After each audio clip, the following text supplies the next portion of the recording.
Chase, the 5-past-1, and Nick Henderson's Tanikos is 2-5. Silk Trader, a 2-1 shot. Can be fence number 5.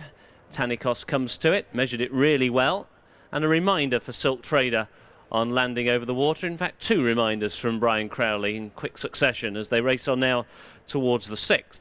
Tanikos by 2 lengths, and again just landing a bit steep, Silk Trader. That was his first really novice-y jump. Now he comes on to a big test because this is the first of the 2 open ditches. Tanikos has gone! Tanikos didn't get high enough and takes a pretty hard fall. Silk Trader was hampered and just lugged out a little bit away to the right, having been hampered, but he's back on an even keel now.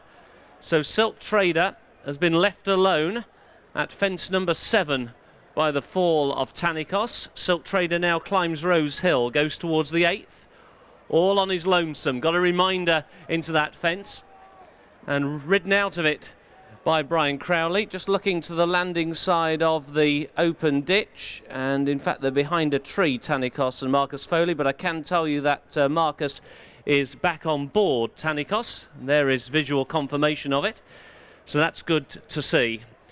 But this might be quite a lonely and difficult final mile for Brian Crowley, because Silk Trader has just had a couple of looks at his fences so far, so he's going to have to keep him up to his work, one would fancy, so it may not be over yet.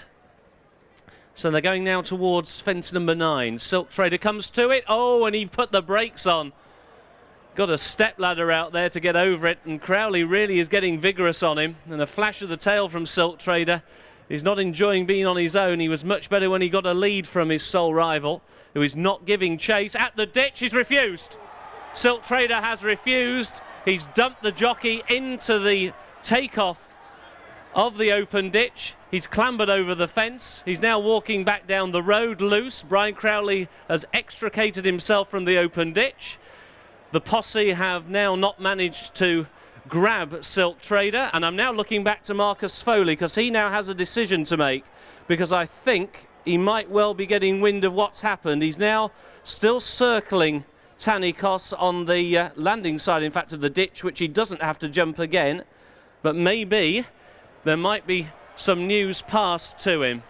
Meanwhile, Tanikos is safely over the fence at the top of Rose Hill, and he's still about 5 furlongs behind Silk Trader, who comes now towards the first in the straight. 4 out. Silk Trader didn't get very high, but he's over safely. Tanikos has got a mile to run at that point now. Silk Trader has got 3.5 furlongs to run at that point now. As they come down towards the 3rd from home, Brian Crowley, Silk Trader come down towards the 3rd from home. He actually jumped that one okay. He really had a bit of a cut at it and stood off it. Meanwhile, Tanikos is now over the next fence on the turn, but he's still coming down towards the ditch. Silk Trader, meanwhile, is coming towards the 2nd from home. Here he is. He's now at the 14th, comes to it, got in a bit tight, but he's over safely. Tanikos, meanwhile, has just cleared the open ditch, and he's going to the cross fence as Silk Trader comes down towards the final fence. He is 4 fences in front. Hold your breath now. Silk Trader at the last. The cheer says it all. So coming home, Silk Trader in front. It's a double on the day for Brian Crowley, who waves his whip. I haven't got a time on the race, but I need a drink. Silk Trader is the winner. And second, if he completes, will be Tanikos. I'm just taking a peek. Tanikos is coming now to the 4th from home. Here he comes. This is 4 out for Tanikos. He's over safely. We'll keep tabs on whether he gets home.